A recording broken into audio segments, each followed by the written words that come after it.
It was a quiet Sunday morning when I first heard him. I was in the kitchen, standing barefoot by the window, watching the kettle begin to hiss. The steam curled gently into the stillness of my house, a silence I'd grown used to, maybe even too comfortable with. That's when I heard it. A deep thud. Then the low hum of someone speaking. Laughter. Deep, rich, and unfamiliar. I leaned closer to the window, peeking past the curtain, and saw the moving truck parked next door. A man stood at the edge of the driveway, directing the movers. His shirt clung to his back from the heat, and the way he moved, casual, confident, made something stir inside me. Something I hadn't felt in a long time. He laughed again, tossing a small box into his arms as if it weighed nothing. I should have turned away. Should have gone back to my tea. But I didn't. I watched. And for a moment, the ache of my husband's absence grew louder than usual. He was inside, of course. Upstairs. Probably still asleep, or pretending to be.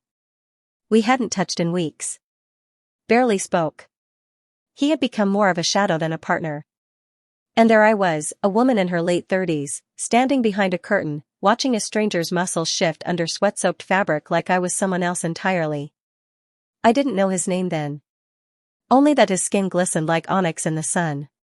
And that he looked like everything I used to crave, before I forgot I was allowed to want.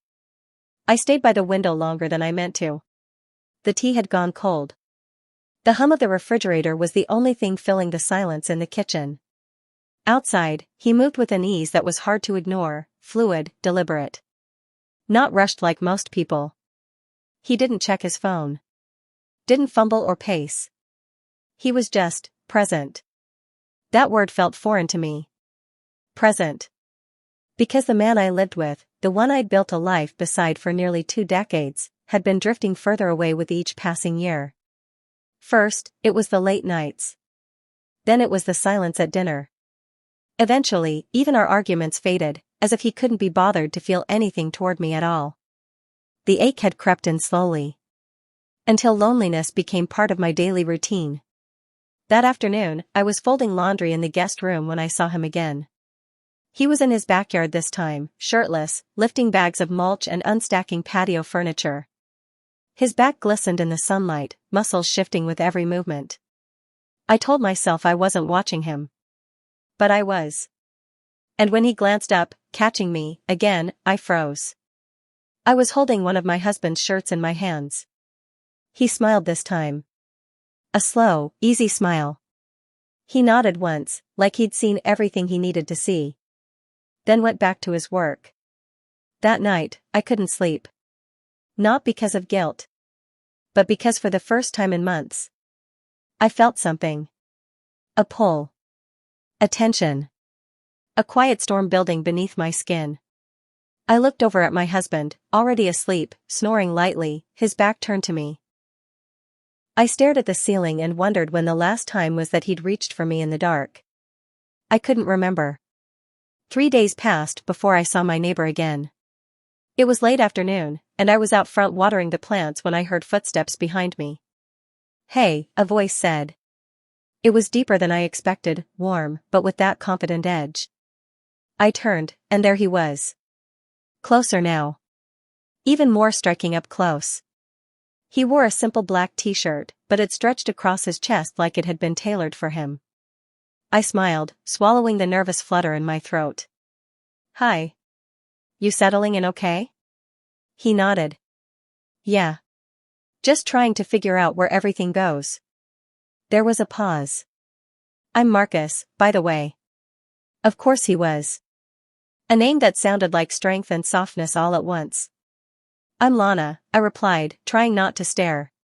He extended his hand, and when I shook it, my skin prickled. His hand was warm. Strong. The kind of grip that makes you feel seen. "Nice to meet you, Lana," he said. There was something in the way he said my name. As if he'd already tasted it in his mouth and liked the flavor. Later that evening, I stood in the shower longer than I needed to. Letting the hot water run down my back, eyes closed, thoughts racing. His voice echoed in my mind. His smile. The way his hand had held mine just a second longer than polite. I should have let it go. Should have forgotten the way his gaze made my stomach twist and tighten. But I couldn't. Because something inside me had already awakened. And it wasn't going back to sleep. The next morning was warm and bright, the kind of morning where the sun felt like honey on your skin. I stepped outside with my coffee, hair still a bit damp, robe wrapped loosely around me. I hadn't expected to see him. But there he was. Marcus. In his driveway, shirtless again, working on the hood of his car. Grease on his hands. Muscles taut. Sweat clinging to his skin like it belonged there. He looked up. Saw me. And that smile returned, that soft, quiet curve of his lips that said more than words ever could. I raised my mug. Car trouble? He wiped his hands on a rag and started walking toward the fence that separated our yards.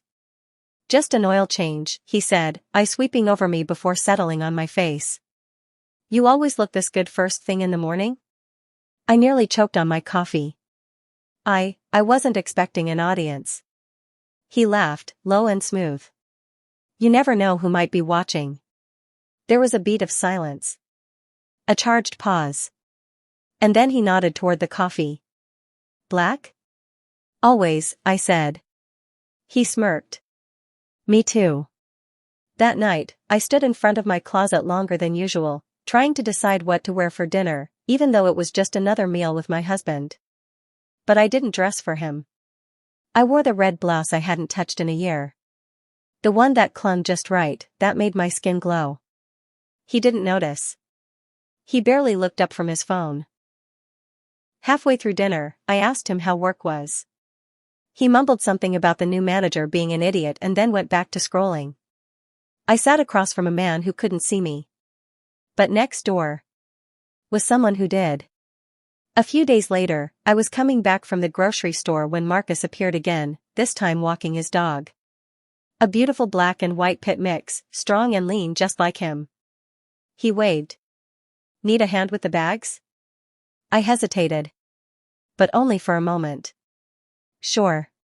He walked up the driveway with an easy stride and took half the bags from my trunk like they weighed nothing. As we walked into the kitchen, I felt his presence in my space, large, grounding.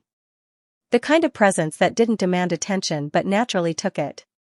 This your husband's beer? He asked, glancing at the fridge. I smiled. Yes. I prefer wine. His eyes met mine. Figures. You seem like a red wine woman. Something full-bodied. Bold. I turned, placing the bag down on the counter to hide the flush creeping up my neck.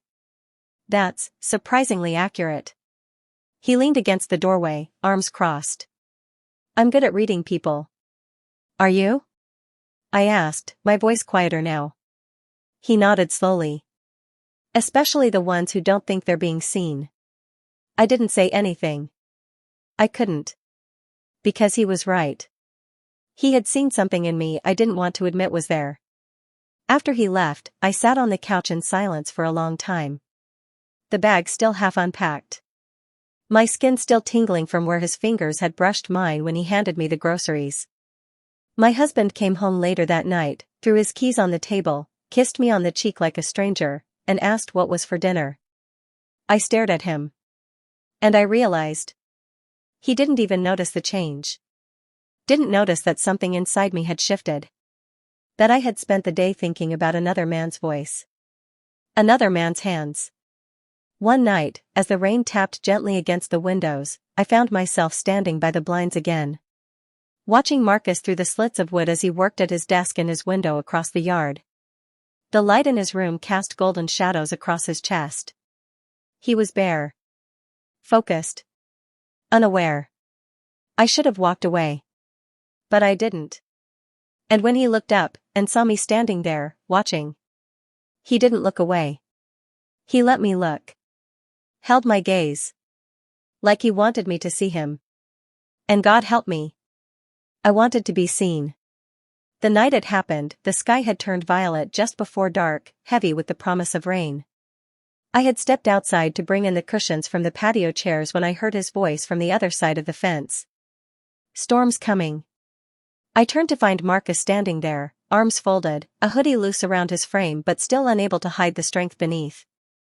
He looked at me like he had all week, like I was a question he was dying to answer. "You always this quiet?" he asked. I smiled faintly. "Only when I have something to hide." He didn't laugh. He just stared at me, as if he already knew. And maybe he did. Later that evening, the storm rolled in. And with it, came the moment I knew I wouldn't come back from. It was past 9 when there was a knock at the door. I opened it to find Marcus standing there, soaked from the rain. His hoodie clung to his body, his breath fogging the cool air between us. "I lost power," he said. "Mind if I crash here for a bit?" I should have said no. Should have offered him a blanket, a flashlight, and sent him on his way. But I didn't. I stepped aside. And he walked in. We sat on the couch, the storm outside thundering in the distance. I poured him a glass of wine. We talked, at first. About small things. Music. Books. Why he moved here. But the silences between our words grew heavier. Denser. Then he asked it. "What's he like?" I blinked. "Who?" "Your husband." I looked down at my glass. "He used to be kind." "And now?" I didn't answer. I didn't have to. Marcus leaned in slightly. "Do you love him?" My breath caught. It wasn't a question people asked out loud. Not like that. Not so close. Not in the dark with thunder shaking the sky and tension wrapping around the room like a wire. "I did," I whispered. "Once." The silence that followed wasn't uncomfortable. It was expectant. I felt his hand before I saw it, warm, rough, resting gently on my thigh.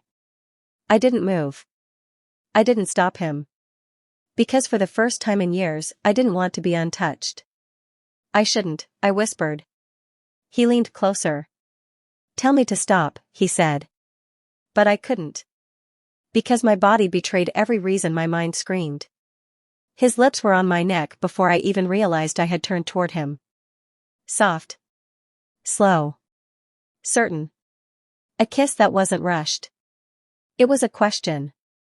And my answer was in the way I leaned into it. Clothes slipped away like leaves falling to the ground. Quiet. Natural. Inevitable. And when I finally saw him, all of him, I froze. Not from fear. Not from guilt. But from awe. He was bigger than anyone I had been with. Thicker.